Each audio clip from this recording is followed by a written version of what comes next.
Hi friends, ಎಲ್ರಿಗೂ ನನ್ನ YouTube ಚಾನಲ್ಗೆ ಸ್ವಾಗತ. ಇವತ್ತು ನಾವು ಯಾವುದೇ ಆರ್ಟಿಫಿಷಿಯಲ್ ಕಲರ್ಸ್ ಇಲ್ಲದೆ ರಸಂ ಮಾಡೋದು ಹೇಗೆ ಅಂತ ನೋಡೋಣ. ಬೇಕಾಗಿರುವ ಸಾಮಗ್ರಿಗಳನ್ನು ನೋಡೋಣ. ಹುಣಸೆ ಹಣ್ಣಿನ ರಸ, ಜೀರಿಗೆ ಮತ್ತು ಕರಿಮೆಣಸಿನ ಪುಡಿ, ಒಣಮೆಣಸಿನಕಾಯಿ ಹಾಗೂ ಕರಿಬೇವು, ಜಜ್ಜಿರುವ ಬೆಳ್ಳುಳ್ಳಿ, ಟೊಮೆಟೊ ಹಣ್ಣಿನ ರಸ, ಬೇಕಾಗುವಷ್ಟು ಕೊತ್ತಂಬರಿ ಸೊಪ್ಪು. ಈಗ ಒಂದು ಪಾತ್ರೆಗೆ ಬೇಕಾಗುವಷ್ಟು ಎಣ್ಣೆನ ಹಾಕ್ಕೊತಿದ್ದೀನಿ. ಎಣ್ಣೆ ಸ್ವಲ್ಪ ಕಾದ್ಮೇಲೆ ಸಾಸಿವೆ ಹಾಕ್ಕೊಳ್ಳಿ. ಸಾಸಿವೆ ಸಿಡಿದ ಮೇಲೆ ಕರಿಬೇವು ಮತ್ತು ಒಣಮೆಣಸಿನಕಾಯನ್ನು ಹಾಕ್ಕೊಳ್ಳಿ. ಈಗ ಜಜ್ಜಿರುವ ಬೆಳ್ಳುಳ್ಳಿಯನ್ನು ನಾನು ಹಾಕ್ಕೊತಿದ್ದೀನಿ.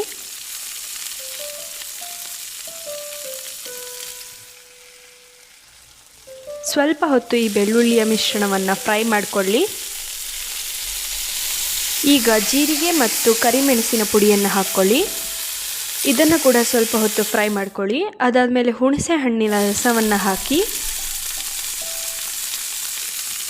ಈಗ ನಾನು ಟೊಮೆಟೊ ಹಣ್ಣಿನ ರಸವನ್ನು ಹಾಕ್ತಾ ಇದ್ದೀನಿ.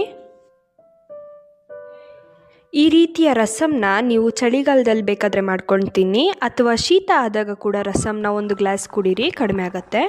ಈಗ ನಾನು ಇದಕ್ಕೆ ಉಪ್ಪು, ಸಾಂಬಾರು ಪುಡಿ ಹಾಗೂ ಅರಿಶಿನ ಪುಡಿಯನ್ನು ನೀರಲ್ಲಿ ಕಲಸಿ ಹಾಕ್ಕೊತಿದ್ದೀನಿ. ಇದು ಗಂಟು ಕಟ್ಟಬಾರ್ದು, ಅದಕ್ಕೆ.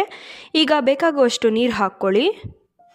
ಈಗ ನಾನು ಇದಕ್ಕೆ ಸ್ವಲ್ಪ ಉಪ್ಪನ್ನು ಆ್ಯಡ್ ಮಾಡ್ತಿದ್ದೀನಿ, ಯಾಕಂದರೆ ಉಪ್ಪು ಕಡಿಮೆ ಇದೆ, ಅದಕ್ಕೆ ನೀವು ನೋಡಿಕೊಂಡೆ ಆ್ಯಡ್ ಮಾಡಿ. ಈಗ ಕೊತ್ತಂಬರಿ ಸೊಪ್ಪನ್ನು ಹಾಕ್ತಿದ್ದೀನಿ. ಈ ರಸಂನ ತುಂಬ ಕುದಿಸಬೇಡಿ, ನಿಮಗೆ ಎಷ್ಟು ಬೇಕೋ ಅಷ್ಟು ಕುದಿಸಿ. ನೋಡಿ, ಈ ಥರ ಕಾಣಿಸ್ತಿದೆಯಲ್ಲ, ಇಷ್ಟು ಕುದಿಸಿ ಸಾಕಾಗುತ್ತೆ. ಈ ರಸಂ ಮಾಡ್ತಿರ್ಬೇಕಾದ್ರೆ ಮನೆಯೆಲ್ಲ ಘಮ ಘಮ ಅಂತಿದೆ. ಸೊ ನೋಡಿದ್ರಲ್ಲ ಫ್ರೆಂಡ್ಸ್, ಈ ರೀತಿಯಾಗಿ ಕಲರ್ಫುಲ್ಲಾಗಿ ಆರ್ಟಿಫಿಷಿಯಲ್ ಕಲರ್ಸ್ ಇಲ್ಲದೇನೆ ರಸಂ ಮಾಡೋದು ಹೇಗೆ ಅಂತ ನೀವು ನೋಡಿದ್ರಲ್ಲ. ಇದನ್ನು ಇನ್ಮೇಲೆ ನೀವು ಟ್ರೈ ಮಾಡಿ, ಹಾಗೂ ನಮ್ಮ ಚಾನಲ್ನ ಲೈಕ್, ಸಬ್ಸ್ಕ್ರೈಬ್ ಮತ್ತು ಫಾಲೋ ಮಾಡಿ.